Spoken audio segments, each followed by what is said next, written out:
എന്താണ് CAD? 2D അല്ലെങ്കിൽ 3D models ഉണ്ടാക്കുന്നതിന് ഉപയോഗിക്കുന്ന സോഫ്റ്റ്വെയർ ആണ് CAD. CADD. CAD stands for Computer Aided Design and Drafting. 1982 Autodesk എന്ന കമ്പനിയാണ് ഇത് ഡെവലപ്പ് ചെയ്തത്. AutoCAD ഫയൽസ് നമ്മൾ സേവ് ചെയ്യുന്നത് .dwg എന്ന ഫോർമാറ്റിലാണ്.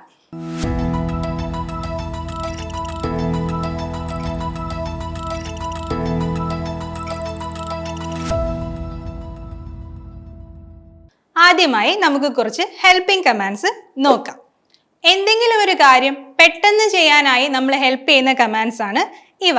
ഒരു ലൈൻ, ഒരു സ്ട്രെയിറ്റ് ലൈൻ വരയ്ക്കാനോ അല്ലെങ്കിൽ ഒരു പെർട്ടിക്കുലർ റേഡിയസിൽ ഒരു സർക്കിൾ വരയ്ക്കാനോ പെട്ടെന്ന് വരയ്ക്കാനായിട്ട് നമ്മൾ ഇവ ഹെൽപ്പ് ചെയ്യുന്നു. സ്റ്റാറ്റസ് ബാറിലാണ് ഈ കമാൻഡ്സ് കാണപ്പെടുന്നത്. ഇതിനെ നമ്മൾ സ്നാപ്പിംഗ് കമാൻഡ്സ് എന്ന് വിളിക്കുന്നു.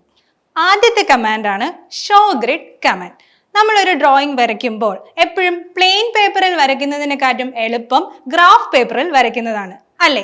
അങ്ങനെ ഡ്രോയിങ് ഈസി ആക്കാൻ വേണ്ടി ഒരു set of reference grid point സ്ക്രീനിൽ ഡിസ്പ്ലേ ചെയ്യാൻ ഉപയോഗിക്കുന്ന കമാൻഡാണ് ഷോ ഗ്രിഡ് കമാൻഡ്. പക്ഷേ ഒരിക്കലും ഈ ഗ്രിഡ്സ് നമുക്ക് പ്രിന്റ് ചെയ്യാനോ പ്ലോട്ട് ചെയ്യാനോ സാധിക്കില്ല.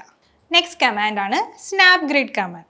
നമ്മൾ ഒരു ഡ്രോയിങ് വരയ്ക്കുന്ന ടൈമിൽ തൊട്ടടുത്തുള്ള ഗ്രിഡ് പോയിന്റിലേക്ക്, അതായത് നിയറസ്റ്റ് ഗ്രിഡ് പോയിന്റിലേക്ക് കഴ്സറിന്റെ മൂവ്മെന്റിനെ ലോക്ക് ചെയ്യാനാണ് ഈ കമാൻഡ് യൂസ് ചെയ്യുന്നത്.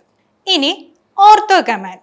കഴ്സറിന്റെ മൂവ്മെന്റിനെ ഹൊറിസോണ്ടൽ അല്ലെങ്കിൽ വെർട്ടിക്കൽ ഡിറക്ഷനിലേക്ക് മാത്രം റെസ്ട്രിക്ട് ചെയ്യുന്ന കമാൻഡാണ് ഓർത്തോ കമാൻഡ്. കുറച്ചും കൂടി സിമ്പിൾ ആയിട്ട് പറയുകയാണെങ്കിൽ പെർപെൻഡിക്കുലർ ലൈൻസ് വരയ്ക്കാനായി ഈ കമാൻഡ് നമ്മളെ സഹായിക്കും. അടുത്ത കമാൻഡാണ് പോളാർ സ്നാപ്പ്. ഒരു ഇൻക്ലൈൻഡ് ലൈൻ, അതായത് ഏതെങ്കിലും ഒരു ആംഗിളിൽ ഒരു ലൈൻ വരയ്ക്കാനായി നമ്മൾ പോളാർ സ്നാപ്പ് കമാൻഡ് യൂസ് ചെയ്യുന്നു. അടുത്തത് ഒബ്ജക്റ്റ് സ്നാപ്പ് കമാൻഡ് അല്ലെങ്കിൽ ഓ സ്നാപ്പ് കമാൻഡ്. ഏതെങ്കിലും ഒരു ജോമെട്രിക് പോയിന്റ്, അതിപ്പോൾ ഒരു എൻഡ് പോയിന്റ് ആവാം, അല്ലെങ്കിൽ ഒരു ലൈനിന്റെ മിഡ് പോയിന്റ് ആവാം, ഒരു സർക്കിളിന്റെ സെന്റർ പോയിന്റ് ആവാം. അങ്ങനെ ഏതൊരു ജോമെട്രിക് പോയിന്റിനെയും പിക്ക് ചെയ്യാനായി ഉപയോഗിക്കുന്ന കമാൻഡാണ് ഓ സ്നാപ്പ് അല്ലെങ്കിൽ object snap command. Helping commands കഴിഞ്ഞു. ഇനി അടുത്തത് നമ്മൾ നോക്കാൻ പോകുന്നത് കുറച്ച് മോഡിഫയിങ് കമാൻഡ്സ് ആണ്. ഓൾറെഡി വരച്ച ഒരു ഒബ്ജക്റ്റിനെയോ ഡ്രോയിങ്ങിനെയോ മോഡിഫൈ ചെയ്യാനായി നമ്മൾ ഉപയോഗിക്കുന്ന കമാൻഡ്സ് ആണ് modifying commands. First one, move command. ഒരു ഒബ്ജക്റ്റിനെ അത് ഇരിക്കുന്ന ഒരു പൊസിഷനിൽ നിന്നും മറ്റൊരു പൊസിഷനിലേക്ക് ട്രാൻസ്ഫർ ചെയ്യാൻ ഉപയോഗിക്കുന്ന കമാൻഡാണ് ഇത്. ഇതിന്റെ ഷോർട്ട് കീ എന്ന് പറയുന്നത് M ആണ്. Next one, rotate command. ഒരു ഒബ്ജക്റ്റിനെ അതിന്റെ ബേസ് പോയിന്റിന് എബോട്ടായിട്ട് റൊട്ടേറ്റ് ചെയ്യാൻ ഉപയോഗിക്കുന്ന കമാൻഡാണ് റൊട്ടേറ്റ് കമാൻഡ്. ഇതിന്റെ ഷോർട്ട് കീ എന്ന് പറയുന്നത് RO ആണ്. അടുത്ത കമാൻഡ് ട്രിം കമാൻഡ്. ഒരു ഡ്രോയിങ്ങിൽ അൺവാണ്ടഡ് ആയിട്ടുള്ള ലൈൻസിനെ റിമൂവ് ചെയ്യാനാണ് ട്രിം കമാൻഡ് യൂസ് ചെയ്യുന്നത്. ഇതിന്റെ ഷോർട്ട് കീ TR ആണ്. ഇനി ഒരു ഒബ്ജക്റ്റിന്റെ എഡ്ജിനെ മറ്റൊരു ഒബ്ജക്റ്റിലേക്ക് എക്സ്റ്റെൻഡ് ചെയ്യാൻ വേണ്ടി ഉപയോഗിക്കുന്ന കമാൻഡാണ് extend command. Short key is EX. അടുത്തത് ഇറേസ് കമാൻഡ്. ഒരു ഡ്രോയിങ്ങിൽ നമുക്ക് വേണ്ടാത്ത ഒരു ഒബ്ജക്റ്റിനെ മായ്ച്ചു കളയാൻ, അതായത് ഇറേസ് ചെയ്ത് കളയാനായി നമ്മൾ ഇറേസ് കമാൻഡ് യൂസ് ചെയ്യുന്നു. ഇതിന്റെ ഷോർട്ട് കീ എന്ന് പറയുന്നത് E ആണ്. അതേസമയം ഒരു ഒബ്ജക്റ്റിന്റെ കോപ്പീസ് ക്രിയേറ്റ് ചെയ്യാനായിട്ട് നമ്മൾ കോപ്പി കമാൻഡ് യൂസ് ചെയ്യുന്നു. Short key is CO. അടുത്തത് മിറർ കമാൻഡ്.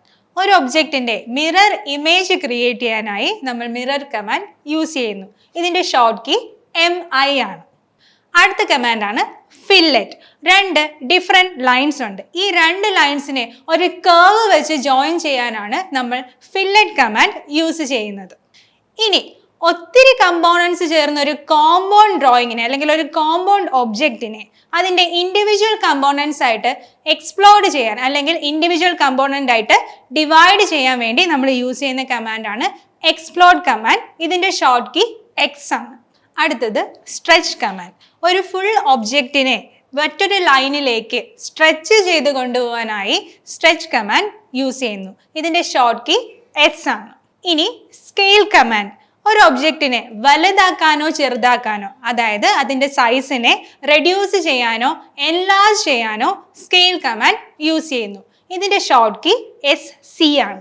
അടുത്ത കമാൻഡാണ് അറേ കമാൻഡ്. ഒരു ഒബ്ജക്റ്റിന്റെ മൾട്ടിപ്പിൾ കോപ്പീസ് ഒരേ പാറ്റേണിൽ, അതായത് ഒരു റോ വൈസോ ഒരു കോളം വൈസോ ക്രിയേറ്റ് ചെയ്യാനായി അറേ കമാൻഡ് യൂസ് ചെയ്യുന്നു.